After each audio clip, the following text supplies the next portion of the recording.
A short, sweet video today, stabilizing and backsweetening.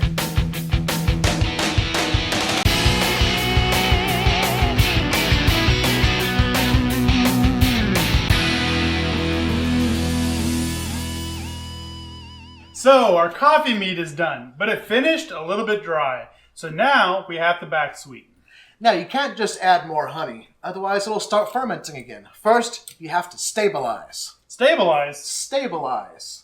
Stabilizers prevent the yeast from restarting fermentation. It is important to note that stabilizing won't stop an active fermentation, but it will stop the restart. To stabilize, you add two chemicals, potassium sorbate and potassium metabisulfite, more commonly known as Campden tabs.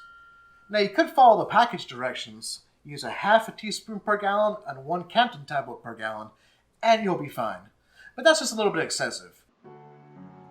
The package directions on potassium metabisulfite and potassium sorbate are acceptable, but excessive. I would much rather use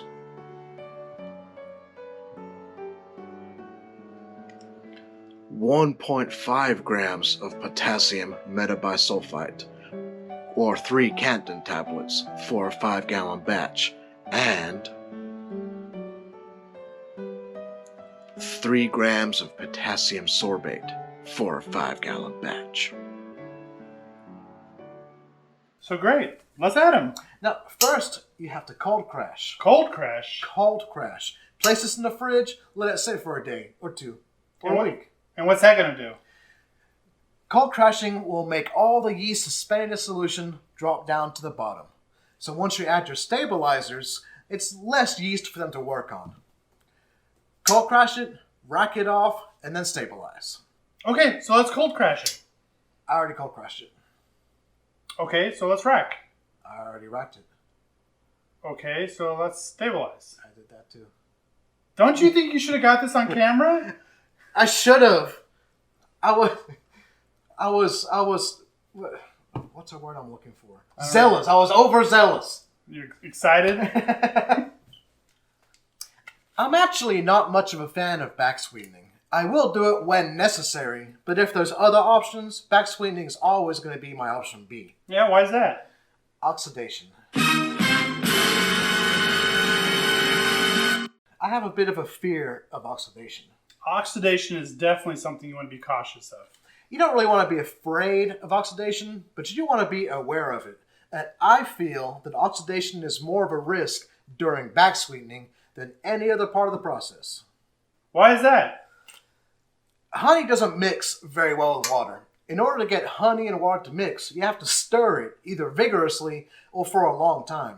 And when you mix water and honey vigorously or for a long time, you're also stirring oxygen into there. Which is great before fermentation, but after fermentation is bad. It's bad. It's bad. Okay, so I have a few silly methods for lowering the risk of oxidation. And what are those silly methods, Eric? The first silly method is just be careful. Whenever you're racking, bottling, transferring, be careful. If you're careful, oxidation won't be much of a problem. But I'm a little bit weird. I take things just a little bit further than that. Stabilization. Potassium metabisulfite is an antioxidant.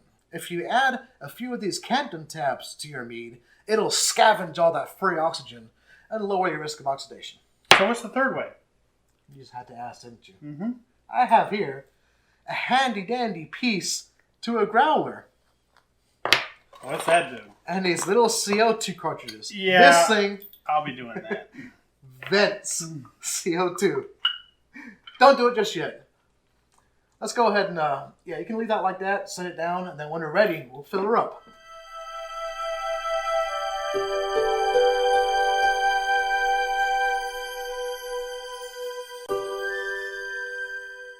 Okay, so let's pour our honey in here, put our blanket of CO2, grab our stirring rod on our drill, and mix her on up. You know, I'm proud of you, Eric. You actually heated up the honey this time. Just try to get it to mix easier. When you pour it, try not to get so much on the sides. Try to get Do you have a all funnel? the way down inside. Just pour it in there. Be careful. I'm always pouring the honey. It's your turn. Oh my gosh.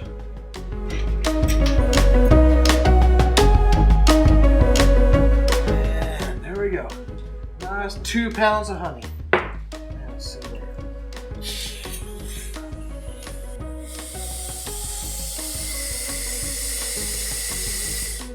We've got a little bit left over. Let's do this.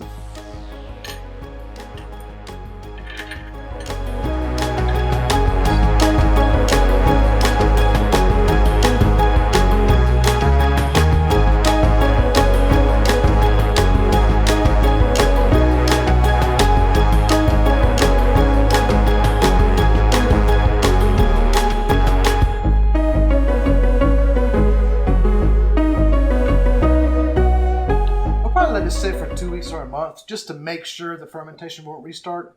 Fermentation isn't going to restart because we stabilized it, but there's always a chance that yeast are hardy and yeast overcome the stabilization. So we don't want to bottle it just yet. We want to let it sit for a while and then bottle it. I say we'll give it a month, but we'll probably give it a month. And it should be delicious. And it will be delicious.